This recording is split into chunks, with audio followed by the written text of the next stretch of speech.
ओम शांति। आज का व्याख्यान दरिया साहब के भजन पर है। अमृत, मोक्ष और परमेश्वर एक ही चीज़ है। अमृत सगुण साकार नहीं है। जिसमें अमृत रखा जाता है वो सगुण है। अमृत निर्गुण निराकार है। अमृत का कोई रंग नहीं, कोई वजन नहीं होता। पावर में बहुत ज़्यादा है। अत्यंत सूक्ष्म में अत्यंत एनर्जी होती है। परमाणु में कितनी शक्ति होती है। अमृत परमाणु से भी बारीक है। परमाणु में तारक मारक दोनों शक्ति होती है। अमृत में तारक ही तारक शक्ति है, क्योंकि वो चेतन है। चेतन का कोई वजन नहीं होता, जड़ का वजन होता है। सगुण का रंग है, वजन है, साकार है।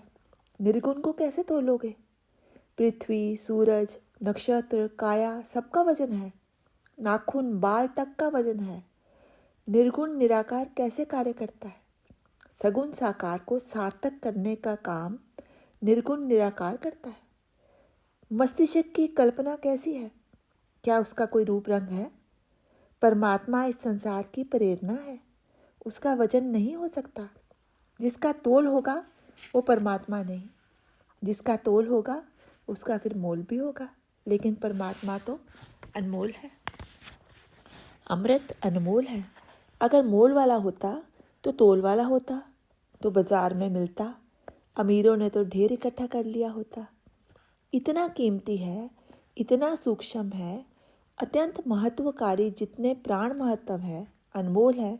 लेकिन ये मिलता साधना से है। भगत तो केवल फकीर होते हैं। इस भजन में कवि कहता है, अगर अमृत पाताल में होता, देव दानवों का मंथन नीचे से निकला था, पाताल में हुआ था, वो असली अमृत नहीं था। अमृत का लक्षण सदा सुखी बनाना है, लेकिन उस अमृत से तो झगड़े ही झगड़े शुरू हो गए थे। अमृत भी नकली था। अगर अमृत था फिर पाताल की ऐसी दुर्दशा क्यों। पाताल को ही नरक कहते हैं। इस भजन में कवि कहता है, कोई कहता है अमृत समुद्र में है। अगर समुद्र में होता तो ज्येष्ठ की तपती आग में सारा का सारा अमृत आसमान सोख लेता। इसका मतलब कहीं और है अमृत। कोई कहता है अमृत चंद्रमा में है। अगर चंद्रमा के पास है तो वो घटता बढ़ता कैसे है। वो स्थिर होना चाहिए था। जैसे परमात्मा स्थिर है, कहीं उसे ग्रहण लगता है। नाशवान चीज़ें नाशवान देगा। अमृत अविनाशी है।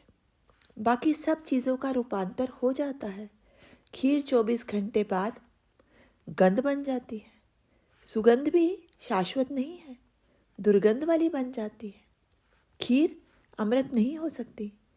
काया को ही देख लो, रूप मरता है तो करूप बन जाती है। शादी के समय मुंह देखने के लिए दौड़ दौड़ कर आते हैं, और मरने के बाद मुंह ढक देते हैं कि ये देखने लायक ही नहीं है। इसका मतलब इसमें भी अमृत नहीं है। कोई कहता है अमृत स्वर्ग में है।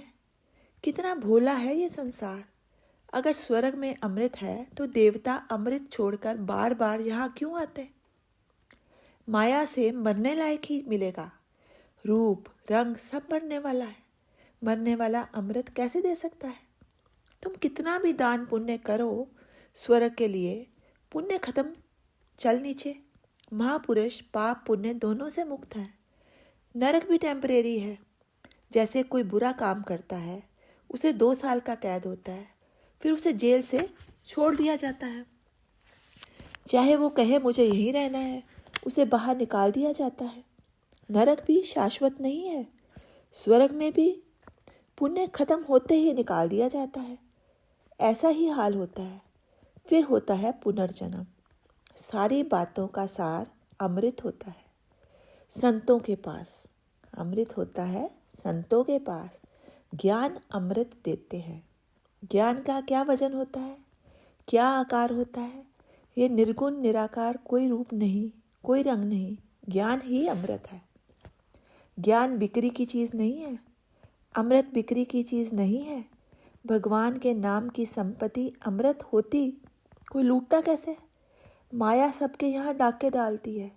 कभी पुत्र किडनैप हो जाता है, कभी पैसा लूट जाता है। अमृत की लूट नहीं हो सकती, एक सूक्ष्म कण है, किसी को दिखाई नहीं देगा। सारी जिंदगी जिस चेतना को महसूस किया, देह की लीला को देखा, देह की लीला जिसके बल पर चलती है, क्या उसको देखा? परमात्मा किसी को दिखाया नहीं जा सकता। उसी का नाम है अमृत साक्षात्कार।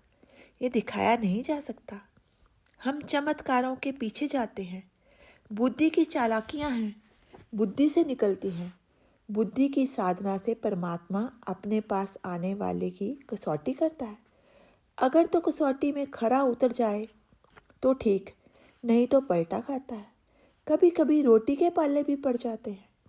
परमात्मा देखने के लिए चमत्कार चाहिए या साक्षात्कार? साक्षात्कार के पीछे कोई विरला जाता है।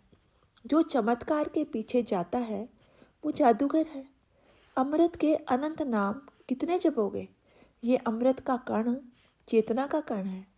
कितनी जगह, कितनी वस्तुओं में है, इसकी लिस्ट नहीं बना सकते। गुरु जी बताते हैं कि उनको सत्य, संपूर्ण सत्य जानने की भूख थी। अंतरात्मा जिसको मानने को तैयार नहीं मानते थे। ये भी पूरन, वो भी पूरन। टमाटर पूरन बनने के लिए जो टमाटर में चाहिए, परमात्मा ने सब उसमें रखा। चींटी चींटी के रूप में परिपूर्ण है। जितना पेट चाहिए रख दिया, मुंह, पेट रख दिया, गति रख दी, हार्ट भी बना दिया। चेतना के बिना बिच्छू डंक नहीं मार सकता। सारा खेल तो है ही चेतना का। ज्ञान और बोध चेतना तक ले जाता है। दुनिया के रिश्ते में ना कोई मित्र रहता है, ना कोई शत्रु। मैं तो चेतना हूँ। वही चेतना राम की काया में थी, वही रावण की काया में। हम जुड़े हैं मोती की माला में। अनेक मोतियों की तरह इसमें हाथी, चींटी और भी सब इतना विराट चंद्र सूर्य पिरोए हैं। हम उस माला के फूल हैं। फूल का फूल से क्या झगड़ा?